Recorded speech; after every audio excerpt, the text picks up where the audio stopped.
Those who became really great artists were but on a pension for life, if not forfeited by misconduct. There was no compulsion about it, however, and those who passed the examinations could renounce their pensions and try their fortunes in a private career, while those who failed to pass could do the barnstorming business to the top of their bent. It occurred to me that real merit might sometimes suffer in the presence of a pull, as we say here, but my host told me that the veriest barnstormer could have any auditorium in the country on petition of patrons, and if he could convince the people that he had merit, they had the power to have him put on the pension list. Anyway, it must be a terrible drain on the revenues of the government, I ventured to remark. On the contrary, replied my host, less money than the United States squanders on ambassadors and consuls sent to foreign countries to serve the traders and protect the interests of those who have expatriated themselves, provides this great people with the most elevating and instructive diversion that human ingenuity has been able to devise. It had now grown quite late, and, as I was very much fatigued after a day of such remarkable experiences, I was not sorry when Mrs. Morris suggested to her husband that it was long past their usual hour of retiring. My host and family were religious people, and we stood with bowed heads while in a few impressive words he returned thanks for the day and invoked the divine care and protection for the night. I was conducted to a pleasant room and retired immediately, but though utterly tired out, it was long before I slept. Again and again, I asked myself if this could be real, and tried to recall a formula I had read somewhere for demonstrating an illusion. The panorama of the day's events, crowned and illumined by the glorious face of Helen Morris, passed before my mind's eye like some old medieval picture in which the lustrous face of the Madonna appears irradiating the whole. Awake or dreaming, I felt that I had met my destiny, and that to be awakened from such a dream would be the crudest prank that fortune could play upon me. And then I went back in imagination to my home in America and tried to recall each event from the beginning of my strange experiences, linking them together and so connecting them down to the present. It could not be an illusion. And yet, as a practical man, I could not but admit to myself that it was in some respects remarkably dreamlike.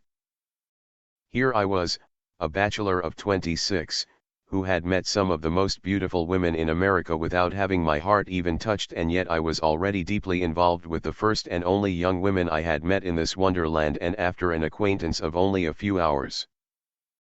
How long I lay awake I know not, but as exhausted nature began to yield, I found myself wondering if there was really such a place as the Iron Republic, or Barrier Passage, or a ship named the Wanderer. And then I started violently 2 or 3 times as I felt myself precipitated from the flying train on which I had ridden that day, or imagined that I was falling from a runaway aeroplane miles and miles above the earth. When I awoke the next morning, it was with the sound of music in my ears and the first rays of the rising sun shining in at my window. As I listened to the all-pervading harmony that seemed to swell out over the landscape in every direction, I opined from the grand and stately measure that it was a kind of hymn or anthem, evidently played on some great mechanical instrument at a high elevation. I arose and went to my window, but I could by no means make out from what direction the sweet sounds came. Though I had retired quite late the night before, and it was earlier than I was in the habit of rising, I felt very much refreshed. I could perceive from the invigorating and bracing air that the capital must be located on a high plateau, for the atmosphere had all the crispness of mountain air. The view from my window was different from what I had ever seen in any city before. Instead of a dreary waste of housetops ornamented with clothes horses and chimney flues, as far as the eye could reach I saw pretty cottages of brick and stone surrounded by spacious gardens and grounds. As I looked over these highly cultivated tracts, I thought of what I had read of ancient Babylon, that enough provisions could be raised within its walls with what was stored, to withstand a siege of 20 years. The music, which had awakened me, continued for some 5 minutes and then ceased and died away in the distance like the musical cadence of a deep-toned bell. Dressing, I went down into the sitting room, and finding no one there, walked out on the veranda. My friend's house stood in the midst of quite extensive grounds, which, with the exception of the flower garden about the house, was set in vines and fruit trees. As I looked down through a labyrinth of green, I caught the glimpse of a scarlet figure, and though I could but see the flashes of color through the intervening foliage, something in the free and graceful movement told me that it was the daughter of the house. With my heart beating as it never did at the sight of any woman before, I descended from the veranda and picking my way through the dew-laden grass, I approached her.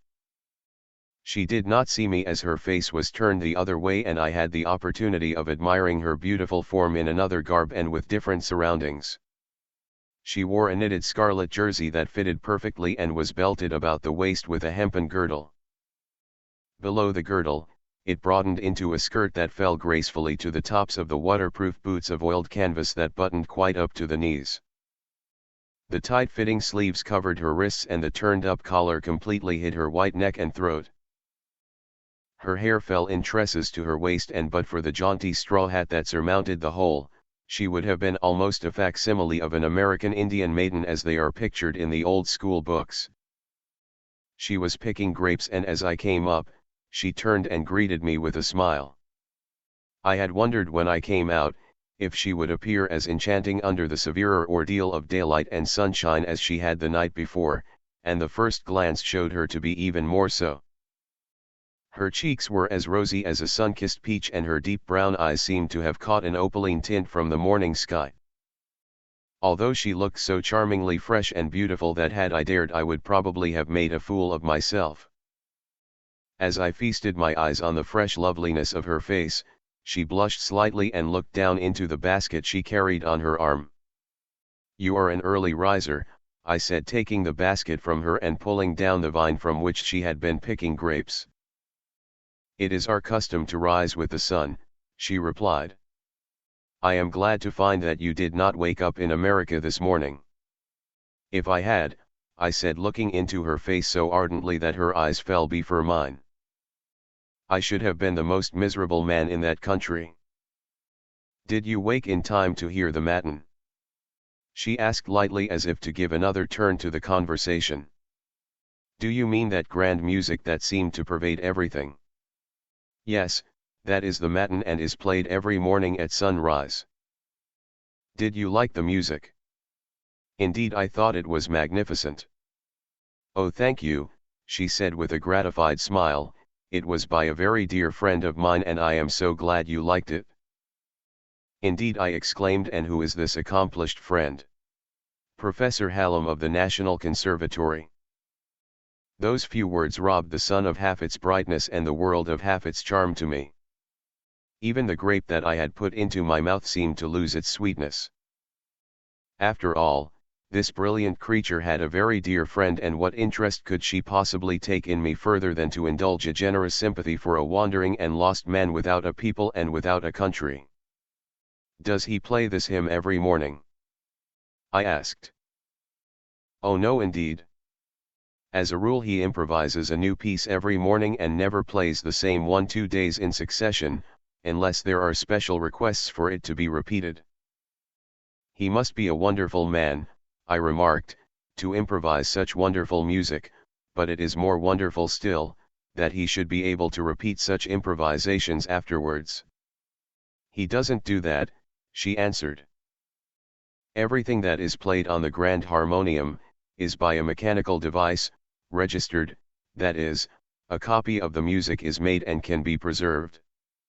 "And is this matin, as you call it, a public function?" I inquired. "Entirely so," was the reply. "It was instituted by Professor Hallam when he was called to the head of the conservatory. It was his idea, and these matins and nocturnes are his fad, if I may employ an American term I heard you use last night, but a most beautiful one nevertheless." "Where does this music come from?" I asked, looking around for its probable source, "and how far can it be heard?" "It is played from the dome of the conservatory and can be heard for many miles around, when the weather is favorable," she answered. In reply to my further question if it was a function that was performed in all parts of the Republic, I was informed that it was a purely local affair originating with Professor Hallam, but that quite a number of cities and communities had adopted it and it was obtaining great favor with the people. From his position and ability, This Professor Hallam must be, that is, quite an old man, I ventured blunderingly. I would judge him to be about your age, she answered with an arch smile. I do not know how you reckon your age in America, but it is not considered distressingly old in this country. My heart turned to lead as she went on to speak of his great genius, his wonderful compositions and his national fame. It sank like the mercury in a Dakota blizzard. She told me with an evident glow of pride, that he had taken a special interest in her, and that she was indebted to him for what little knowledge of music she possessed. I heard all this with pretty much the same feelings that the condemned man hears the judge in long-drawn judicial platitudes, depict the enormity of his crime. It was plainly to be seen that she greatly admired this musical prodigy, if nothing more. Noticing my downcast look, she rallied me by asking what I thought of her working dress. I felt like telling her that Mother Eve's dress of fig leaves would be gorgeous, if only she wore it, but simply remarked that I thought it very pretty and convenient. She told me that this style of dress was worn by the women and girls generally, for walking and outdoor work. A call from Mrs. Morris interrupted us, and saying that her mother wanted the grapes for breakfast, my companion led the way to the house.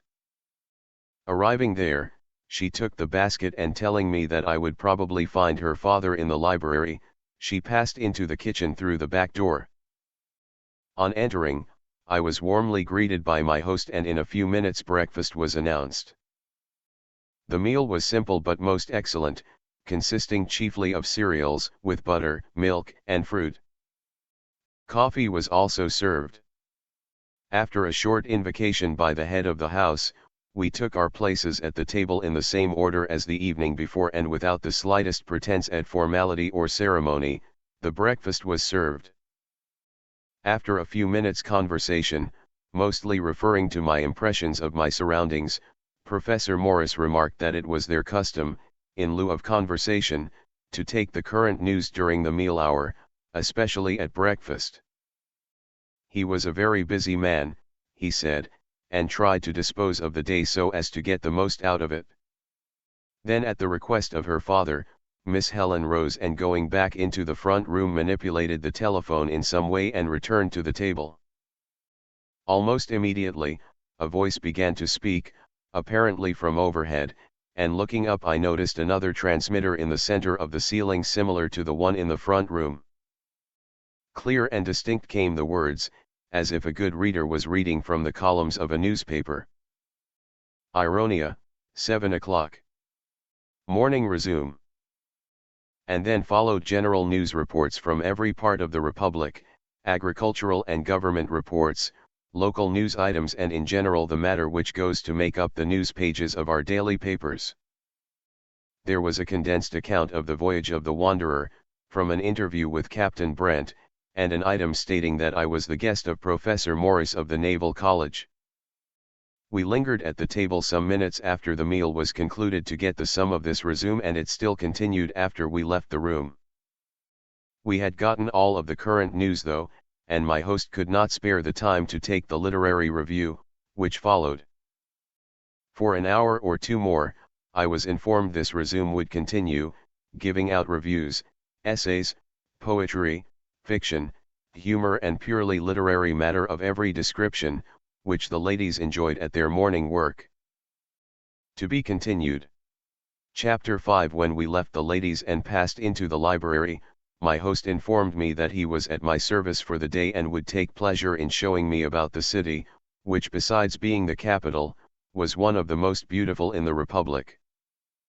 I have ordered a carriage which will be here in a few minutes, he said, and we will, if you please, devote the forenoon to an inspection of our principal public buildings. This afternoon we can take a general view of the city. And now, he continued, if you will consent to wear a suit of my clothes until you can have a tailor supply you, I think it will save you some annoyance. The unusual style of your dress must attract attention, and it is not pleasant to be the center of interest for the curious crowd. I thanked him, and availing myself